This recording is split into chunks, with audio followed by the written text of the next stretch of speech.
Yo, what up, squad? We out here grinding early, grinding to stack that bread to buy some more AMC shares. Yo, man, this is like a gold rush, B. I asked myself, like, yo, once these tendies print, am I still gonna be out here grinding and doing this? Do I love it this much? And I think so, man, but probably not to the extent that I'm doing it right now. You know, I would probably want to open up a camp, like a training facility, you know, for the youth. You know what I mean? And just teach them about fitness, things that I've never learned growing up, you know? Because there's like, especially the inner city kids, I just was like getting access to all the information, all the training information. I'm like, yo, if only I had access to this, I would probably be a beast of an athlete, man. But, you know, can't really turn back time now, right? So if I could pay it forward, I would open myself, you know what I mean, a training facility for the youth back in Brooklyn, start there, little organization, and then see where that takes me, man. But that's the hustle that I'll be on once these tendies print. And then, of course, travel the world, get my sports car, all that fun stuff, right? But we'll see, man. There's a waiting game, waiting on these hedgies to throw in that towel. I don't know how much beatings these guys could take, but seems like they're a glutton for pain. Man, I just been running around all day, and now I got this little one with me. Anyways, we are currently in power hour in this time zone. It's noon, and the market closes at 1 p.m. Really doesn't mean anything because we are not squeezing today. So another week in the books with no squeeze, right? But as my mind is just focused on this one play currently, I'm forced to think like, man, about the average person that doesn't know what's going on, you know? I have to refer back to myself back in 2008. I was in that survival mode, survival mentality where it was just going to work to earn a paycheck. And I could, you know, piece together pieces here and there about CNN or Fox News, people talking about the whole housing market and whatnot. But that really didn't bother me because I didn't, one, own a house, and two, you know, I was just living at home. So the economic crisis didn't really plague me the way that it did millions of other Americans. You know, I was totally just ignorant to the whole thing. But now I own a home, you know, I have a mortgage, which I hope after this squeeze I could just pay off my home and, you know what I mean, look up to buy some more property and, you know what I mean, build up my own economic portfolio and be that economic engine for myself and my family. But anyways, I just can't, like, it's crazy how hedge funds are just playing with other people's money like that, man. And I'm like, yo, y'all freaking doing all this, acting all big and bad, but with other people's money? That's crazy, man. Oh, freaking, what's his name? Damn, what's that guy's name? Dom Kennedy, OPM, other people's money. Yo, man, it's not funny, but it's just like, yo, man, somebody's going to jail. Word to Kanye, man, somebody's going to jail. Guess who's going to jail tonight? Anyways, just in my mental right now as I'm driving and wrapping up my work day. It's just crazy, man.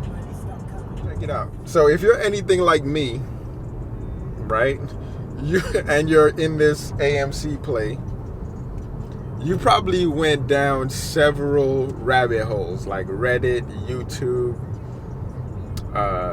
what is the other one? Discord, Twitter, and you get to realize, like, I'm watching documentaries on currency, like cryptocurrency, the US dollar, and everything, dog, is just fugazi. Everything is fake, man. And like, I knew this before, didn't really need confirmation, but when you're around so many people with really strong belief systems regarding our currency, regarding our freedoms and everything, it tends to rub off on you, right?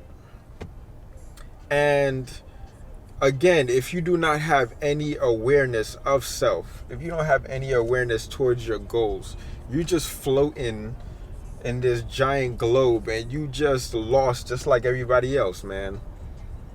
It's just crazy.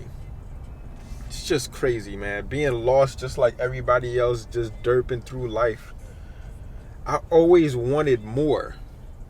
Man. And going back to the awareness thing, like, if I wasn't aware of what I wanted, I probably would have missed this whole play entirely.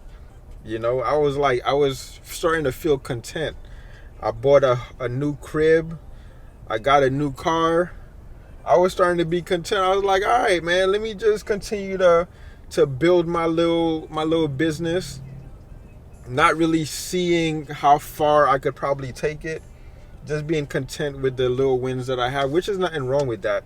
Always be proud of your small victories. No matter how insignificant it may feel, the compound effect of those small victories just build over time, right? But I was trying to feel content, but then I was like, nah, man, like, how do I take what I earned pre-pandemic and double it, quadruple it? Also, I have several videos of me next to a whiteboard, and on the top right corner of that whiteboard, there is this goal for $1.2 million. I never knew how I was going to achieve that 1.2 million.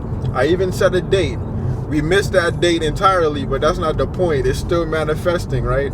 I wrote it down and I was striving everything that I could to achieve that $1.2 million goal. It's a number that I saw while I was meditating, and I was like, let me just write that down. So I have, and write it down, write a date. That's what all these gurus always say, right? Write it down, write a date. But you never know when the universe is going to deliver that to you, right? And I was like, yeah, just for the hell of it, let me do that. And I'm starting to think that this AMC play is what's going to deliver that. Hopefully it's a little bit more than that 1.2, because we did miss that that deadline that I set. I think I set November 20th, 2020. But we all know how 2020 turned out, right? But yeah, man, I wrote that down and I was like, yo, man, I'm going to do everything I could, building a business, doing it the right way, not trying to scam or whatnot, and see how I could do it the legal way. And that's the awareness, right? Like, that was the goal that I wanted. And then, of course, since I wrote that goal down, I got a new house, got a new car. Life is good. But that awareness is what brought me, I think, to this play. So even though you might think that you just stumbled upon it, go back, right? When in doubt, zoom out. Go back and see where in your life that you said to yourself, like, yo, I'm going to manifest this life that I truly desire. I think a bunch of the apes can find themselves in that same situation. I really don't know how we're going to get ourselves out of this situation. Maybe a market crash, market correction. But just like the US found a way to get off the gold standard and print their way out of everything, I'm thinking that's going to same thing that's going to happen. People say, yeah, inflation and this and that, but United States, America is the biggest pirates in the world, man. They're going to find a way to get themselves out of this situation. That's probably what's taking the squeeze so long. They're going to find a way to get out of this situation. They're like in their little boardrooms, you know what I mean, around their virtual or even their life-size Monopoly table, trying to figure it out on how they can like steal this from us as well. But I'm just gonna hold tight, just like all these apes out here, and see where we go, man. To the moon, baby. Anyways, rant done, day over, groceries, errands, you know the drill. Friday, awesome weekend, all that jazz. Anyway, guys, thanks for kicking with me today. Don't forget to comment, subscribe. Holla back.